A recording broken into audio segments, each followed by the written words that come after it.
20 years later, you've been one of the longest reigning Rangers, and now you're returning for Megaforce. Can you talk about the experience of not only returning to the series, but actually returning as the green and ostensibly white Ranger as well? Well, I was excited because, I love the green and the White Ranger and all that.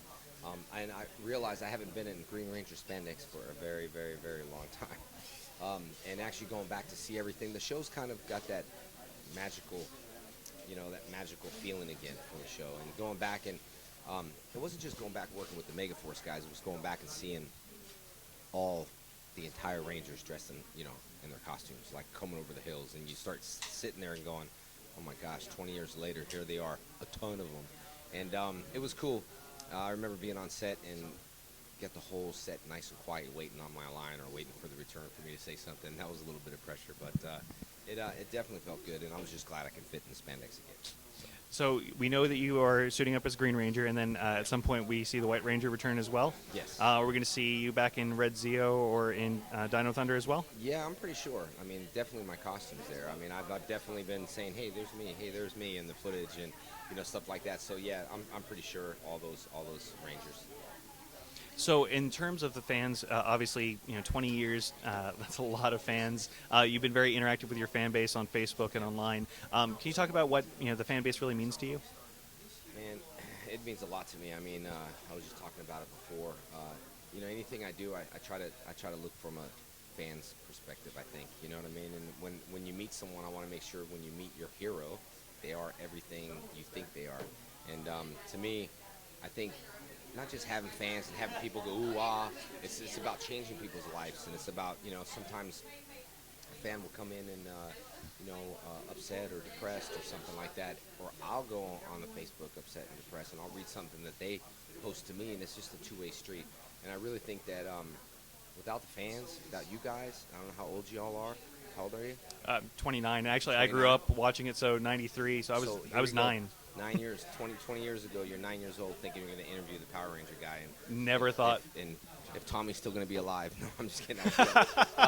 But here we are now, 20 years later, and I think because of you guys that are fans have excelled in other avenues of, like, if it's in interviews or law enforcement or, whatever it is, we were a big influence on people's lives, and I still want to contain and be a part of the lives for my fans, Well, as I said, I did grow up watching Power Rangers, and we actually just rewatched Green with Evil. Oh, and you know what? That was a fun trip to go back. Do you actually go back and watch anything on Netflix or the DVD sets that have been released?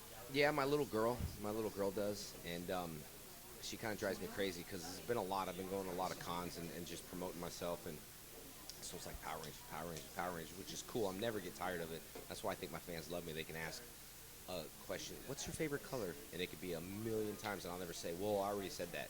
I'll go, I don't know, probably green.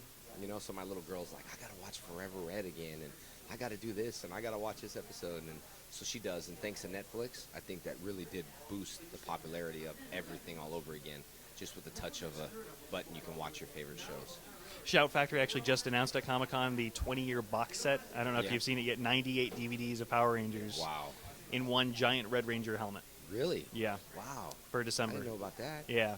It's definitely something I think that fans are going to be very surprised with, and very pleasantly surprised with. That's awesome. But I think it's very interesting seeing the next generation, the generational aspect in general of fans. I mean, because really, after Mighty Morphin, you had such a long-standing cast, and then you pass it on to the next generation, and it's been very encouraging for fans to see you come back and the other legacy team members as well. Yeah, it's been good, man. I'm excited, and like I said, I've done it for my fans. You know what I mean? There's other things I want to do. I mean, I want to work on, a Green Ranger film, and talking to Saban about it. I mean, the fan base is there. I think personally, the Green Ranger can be like Wolverine and X-Men. That's just how I feel.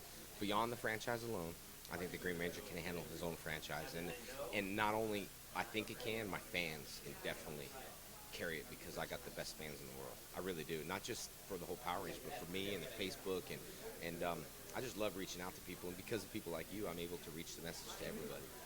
So it just keeps going and going and going.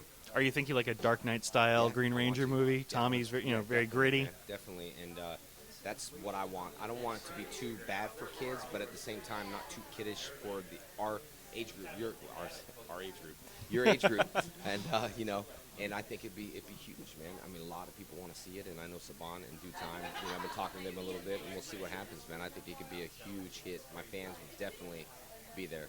You could test market this thing, and fans would be going crazy already. You know, maybe Return of the Dragon Zord, Oh, Tommy yeah, versus definitely. Lord You got to. Zed. Yeah, you yeah. know, some You got to do some nice cool throwbacks. Stuff. You got to. Yep. Yep. So, working with all the returning actors as well, and the new team, what's been your biggest takeaway for rejoining for Megaforce? Well, I think the biggest takeaway is just carrying the legacy, letting the legacy carry itself. You know what I mean? Actually seeing it keep going. You know, like get to that 20-year mark like a classic car and just keep going. And, you know, cast members come and go on the show. We all know that. From time to time, it's 2 seasons and this and that. And I just think because of the kids and the excitement of working on the show and stuff like that, but I just so happy that Tommy don't come and go. I'm still there, and I'm still going to be there, and I'm just so happy that they, you know, embraced my characters versus replacing the characters with another actor. You know what I mean? Like, let's just put him in this suit. And I'm like, ugh. So when I found out about that, and I told my fans, I'm like, shoot, I'll do it. I ain't about the money. I'll do it for $1, and I meant that. You know what I mean? So. Well, thank you so much for your time. It really has been an honor, and this is actually an interview I've wanted to do for years. Oh, so thank you, the man. fact that it worked out, you know, very I much appreciate appreciate it. Thank you, man. So. Thank you, guys.